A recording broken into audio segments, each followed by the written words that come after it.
Hello बेटा, आज हम इस वीडियो में लेके आए हैं सेकंड जो पार्ट है people as a resource. People as a resource का सेकंड पार्ट है। यहाँ से हम देखेंगे भाई story of Sakal and Vilas. ये एग्जांपल्स आपकी टेक्स्ट बुक से आपने पढ़ लिए होंगे और यहाँ तक आपको समझ भी आ गया होगा कि एक्चुअल में पीपल एज ए रिसोर्स का मीनिंग क्या है। How human change into human resource और ह्यूमन रिसोर्स किस तरह से how what contribution of the human resource to the development of a nation. ठीक है, किस तरह से उनका क्या उनका कंट्रीब्यूशन है और क्या एक ह्यूमन रिसोर्स होता क्या है, ये हमने इस वीडियो में पढ़ा था पीछे वाली वीडियो में।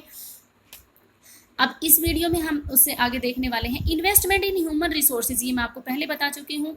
ह्यूमन रिसोर्स में इन्वेस्टमेंट के लिए हम कैसे करते हैं, via education and medical care can give high rates of returns in future. आपको पता लग गया कि भाई जब इन्वेस्टमेंट ह्यूमन रिसोर्स के लिए किसके माध्यम से किया जाता है, एजुकेशन और medical care means health facility से अगर किया जाता है तो आने वाले टाइम में यहाँ पर हाई रिटर्न्स मिलते हैं।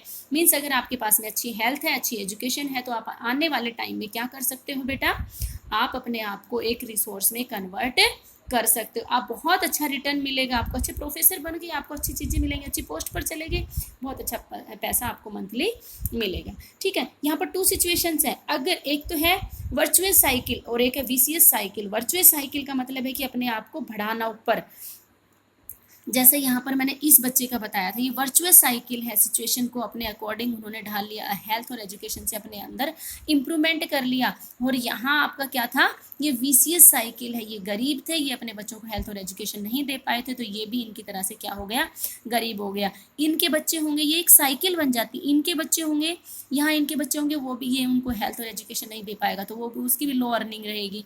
लो अर्निंग रहेगी तो वो भी अपने बच्चों को हेल्थ एजुकेशन नहीं दे पाएगा तो उनके भी बच्चे वैसे हो जाएंगे। तो ये गरीबी की एक साइकिल बन जाती है। ठीक है, तो ये विशियस साइकिल हो गई, ये विशियस साइकिल हो गई, गरीबी वाली तो विशियस साइकिल। और virtuous cycle means vertically up हो जाना, आपकी इनकम बढ़ जाना, ये वर्चुअस साइकिल हो गई। तो 2 सिचुएशन है। इस तरह के क्वेश्चन अगर आपके आते हैं, डायरेक्ट नहीं क्वेश्चन पूछे जाते हैं, हो सकता है इनडायरेक्ट क्वेश्चन पूछे जाएँ, आपको सिचुएशन समझ में आनी चाहिए। ये पुअर साइकिल है बिल्कुल, ठीक है भाई, पॉवर्टी वाली साइकिल। और ये आपकी मीन्स आपके अंदर इम्प्रूवमेंट वाली साइकिल है। यहाँ पर हमारे इसमें चैप्टर में 2 एग्जांपल्स दे रखे हैं। एक जापान का है, जापान में किसी भी तरह का कोई भी नेचुरल रिसोर्सेज नहीं है, तो उन्होंने, जापान एक डेवलप्ड नेशन है, ध्यान रखना, जापान क्या है बेटा, डेवलप्ड नेशन है। और तो जापान ने क्या किया, अपने कंट्री को डेवलप्ड बनाने के लिए उसने मैक्सिमम कंट्रीब्यूशन किस में कर दिया बेटा, ह्यूमन रिसोर्स में। देख लो, like Japan have invested in human resource, they did not have any natural resource. ध्यान रखना, जापान के पास में कोई नेचुरल रिसोर्स नहीं है। They have investment on people, especially in the field of education. These people have made efficient use to other resources. ये इतने efficient बन जाते हैं कि दूसरे इतने ज़्यादा मतलब अपने आप को स्ट्रॉन्ग बना लेते हैं, इतने स्किल्ड बना लेते हैं कि दूसरे रिसोर्सेज का यूज करना, like land and capital resources का यूज करके अपना मैक्सिमम डेवलपमेंट करते हैं।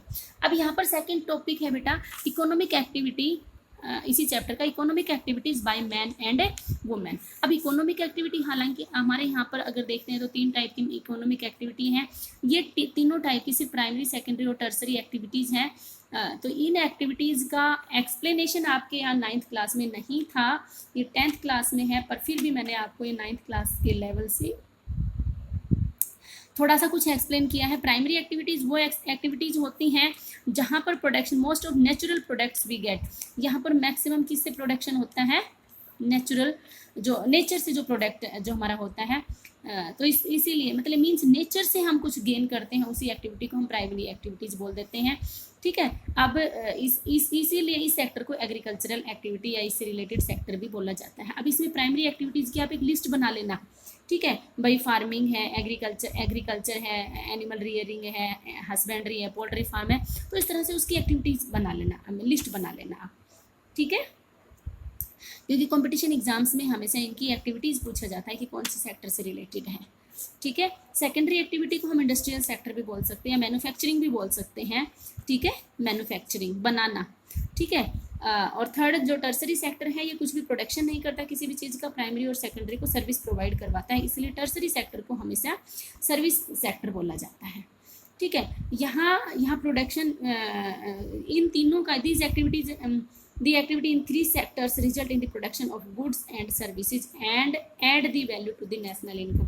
यहाँ इनका जो अर्निंग होती है, यहाँ से जो प्रोडक्शन होता है गुड्स और सर्विसेज का, उनकी फाइनल वैल्यू को हम नेशनल इनकम में, इकोनॉमी में ऐड करते हैं। अब देखो ये जो आपकी वो है आपकी एक्टिविटीज, इसको एक एग्जांपल से बताती हूँ। देखो आलू का प्रोडक्शन किया, आलू को उगाया, वो कौन सी एक्टिविटी में आएगा? प्राइमरी में। आलू के चिप्स बनाए, हमने कुछ ना कुछ बनाया, उस चीज़ से बनाए, तो वो किस में आ जाएगा? चिप्स बनाए, मैन्युफैक्चरिंग में। अब ये प्राइमरी से हमने उगाया, यहाँ से हमने बनाया। अब टर्सरी सेक्टर का नाम क्या होता है? टर्सरी सेक्टर का मतलब सर्विस प्रोवाइड करवाना। अब जो ट्रांसपोर्ट एंड कम्युनिकेशन है वो किस में आएगा बेटा? टर्सरी में। बट आपने बनाया, फैक्ट्री लगा ली, तो ऐसा तो नहीं है कि सारे चिप्स बनाते जाओगे और आप ही खाते जाओगे। उसको आप ऐसा करोगे कि भाई फाइनली कंज्यूमर तक पहुंचाने के लिए हमें means of transport and communication की हेल्प लेनी पड़ेगी। ठीक है, तो इसलिए यहाँ पर हम क्या करते हैं, ये आपका टर्सरी सेक्टर में आता है। अब इकोनॉमिक एक्टिविटीज जो हमारे यहाँ पर है, इकोनॉमिक एक्टिविटीज़ हमारे यहाँ पर इकोनॉमिक एक्टिविटीज़ है वो 2 टाइप की होती है, जो आपके इस चैप्टर में डिस्कस की गई। एक मार्केट एक्टिविटी, एक नॉन मार्केट एक्टिविटी। ये समझाने की भी ज़रूरत नहीं है। मार्केट एक्टिविटीज़ वो एक्टिविटीज़ होती हैं जिसमें मार्केट को सेंटर करके, मीन्स बेचने के पर्पज़ से उगाई जाती है, ध्यान रखना। ठीक है, बेचने के पर्पज़ से उगाई जाती हैं। और या non market means self consumption, वहाँ पर मार्केट का कोई इंटरफेयर नहीं होता, सिर्फ सेल्फ कंजम्पशन के लिए जो एक्टिविटीज़ होती हैं वो आपकी कौन सी होगी बेटा? Non market activities. अब यहाँ पर हमारे यहाँ पर देखो क्या है, division of labour between man and women. ये क्या है भाई? लेबर का डिवीजन हमारे यहाँ पर हिस्टोरिकल और कल्चरल है। हिस्टोरिकल है हमारे यहाँ पर, जैसे घर का काम करना सब किसके अंडर में आता है? घर का काम करना भाई वुमेन करती है, आपकी मम्मियाँ घर पे काम करती है, जबकि घर से बाहर का काम करना, पैसे कमाना, ये सारा किसके अंडर में आता है बेटा? ये किसके अंडर में आता है? ये मेल करते हैं। ठीक है, बट यहाँ पर क्या है, देखो आदमी, मान लो यहाँ पर अगर एक औरत है घर पे खाना बना रही है, तो उसके काम को नेशनल इनकम में इंक्लूड नहीं किया जाता, ध्यान रखना। Women's work is not include in national income. Domestic means घर पे जो आपकी मम्मियाँ खाना बनाती हैं या घर का झाड़ू पोछा, भैंसों का काम करते हैं, उसको नेशनल इनकम में इंक्लूड नहीं किया जाता है, ध्यान से सुन लेना। जबकि अगर आपके घर पर आपकी मम्मी नहीं है, आपने झाड़ू पोछे वाली रख लिए, चाहे उसको आप 500 रुपये दे रहे हो मंथली, पर उस 500 रुपये को भी नेशनल इनकम में इंक्लूड किया जाता है, ये ध्यान से सुन लेना। ठीक है, जबकि मम्मियाँ जो घर पे काम करती हैं, हाउसवाइफ जो अपने घर पे काम करती हैं, उनकी अर्निंग को कभी भी नेशनल इनकम में ऐड नहीं किया जाता है। Education and skills are major, यहाँ ये इस डिफरेंस को समझ लेना अच्छे से। Education and skills are major determinants of the earning of any individual. अब देखो एजुकेशन और स्किल्स तो है ही किसी भी उसके डिटरमाइन करने के लिए इंडिविजुअल को इन मार्केट में। अब जैसे मान लो भाई कोई भी मार्केट में जाता है, तो अगर आपके पास में एजुकेशन है, स्किल्स है अच्छी, तो आप मार्केट में जाके अच्छा अर्न कर पाओगे। ठीक है, अब मान लो आपकी क्लास में पढ़ाने के लिए कोई एक अनपढ़ आदमी आके खड़ा हो जाए, बोल बेटा मैं पढ़ाऊँगा, तो क्या आप सब लोगों को वो पढ़ा पाएंगे? तो उनके पास में अच्छी एजुकेशन भी होनी चाहिए, अच्छी स्किल्स भी होने चाहिए, बोलने का तरीका भी होना चाहिए, हर एक चीज़ को उसके अंदर इंक्लूड किया जाता है। ओके, ठीक है। क्वालिटी, अब देखो अब यहाँ पर क्या क्या चीज़ आई बेटा? Quality of population. अब क्वालिटी को, पॉपुलेशन की क्वालिटी, भाई हम चीज़ों की क्वालिटी तो हम देख रहे हैं, भाई क्वालिटी वाली चीज़ें होनी चाहिए। आइसक्रीम लेनी है तो क्वालिटी वाली चीज़ें हों, चटकारे उठा के खाएं, है ना, टॉफ़ियाँ खाएं या कुछ भी खाएं, कोई भी खाना खाना है, भाई बाहर से हम कोई ऑर्डर करवा रहे हैं तो एक स्टैंडर्ड क्वालिटी वाला भोजन हम ऑर्डर करते हैं। ठीक है, बर्गर ऑर्डर करना है तो क्वालिटी वाला ऑर्डर कर रहे हैं। सबके मुंह में पानी आ गया? तो यहाँ पर वही क्वालिटी आएगी। क्वालिटी ऑफ पॉपुलेशन क्या चीज़ होती है कि क्वालिटी का मतलब क्या है भाई? क्वालिटी वाली एजुकेशन का मतलब क्या है?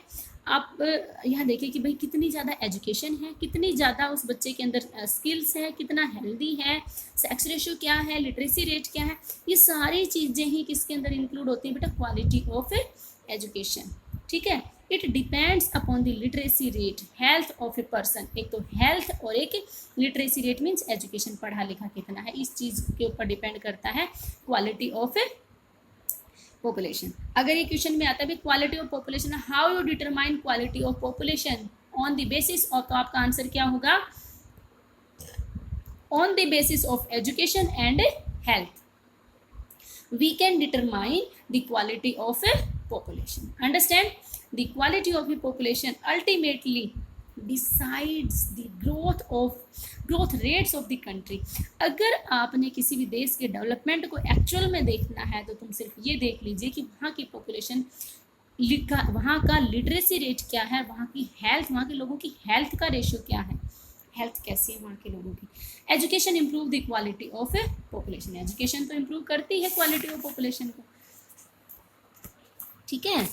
हाँ, special emphasize on providing the education. अब हमारे इंडिया में कुछ स्पेशल प्रोविजन स्टार्ट किए गए एजुकेशन को इम्प्रूव करने के लिए।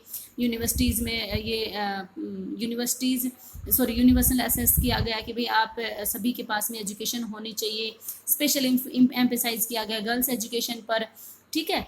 फिर उसके बाद में क्या है, establishment of the students like Navodaya या स्कूल्स लाइक नवोदय। हमारे यहाँ पर इंडिया में एजुकेशन को बढ़ावा देने के लिए नवोदय स्कूल्स को हर एक डिस्ट्रिक्ट में सेटअप किया गया, ठीक है। इन्हीं में से वन वर्ड क्वेश्चंस भी आ जाएंगे, भाई हर एक डिस्ट्रिक्ट में कौन से स्कूल ओपन किए गए, नवोदय स्कूल्स। वोकेशनल स्ट्रीम्स भी यहाँ पर डेवलप की गई, हाई स्कूल्स को भी बहुत बड़े मात्रा में मतलब बढ़ाया गया, काफ़ी कुछ बढ़ाया गया, बहुत ज़्यादा नंबर्स में बढ़ाया गया।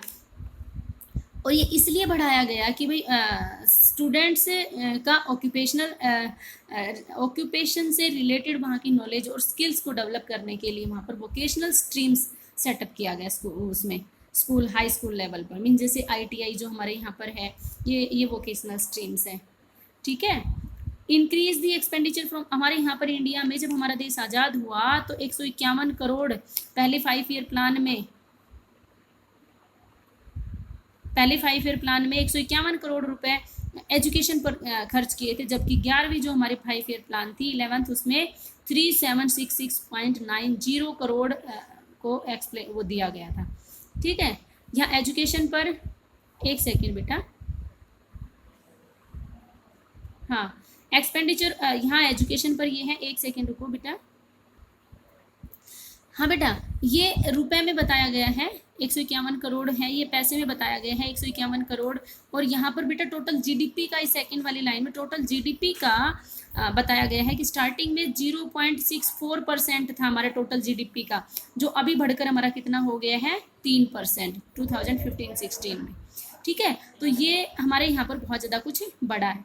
आउटकम्स क्या है अब इसके, हमारे यहाँ पर लिटरेसी रेट जो 1951 में लिटरेसी रेट कितनी थी 18%, वो अभी बढ़ के कितनी होगी 74%। अब ये आप बताओगे, इंडिया की लिटरेसी रेट है 2011 सेंसस के अकॉर्डिंग। अब ये आप खुद बताओगे कि according 2011 census what is the literacy rate of male and females, अलग अलग इंडिविजुअली बताना है। चैलेंजेस, अब चैलेंजेस क्या है, अब यहाँ पर बहुत सारे चैलेंजेस हैं। वास्ट डिफरेंस हमारे यहाँ पर मैन और वुमेंस के एजुकेशन के, यहाँ लिटरेसी रेट मेंस की बहुत ज़्यादा मिलेगी, वुमेंस की कम मिलेगी। पुअर क्वालिटी ऑफ स्कूलिंग मिलेगी हमारे यहाँ पर, ये भी चैलेंज है कि बहुत कम एजुकेशन वो है हमारे यहाँ पर। ड्रॉप आउट रेट्स बहुत ज़्यादा हैं, अच्छी एजुकेशन क्वालिटी नहीं मिलती है, ठीक है। आज इस वीडियो में बेटा मैं इतना ही करवा रही हूँ। नेक्स्ट वीडियो में मैं आपको बताऊंगी कि what steps were taken by the Indian government to increase और to provide the education for the primary level, from the primary level. Understand? Okay बेटा, हैव ए नाइस डे।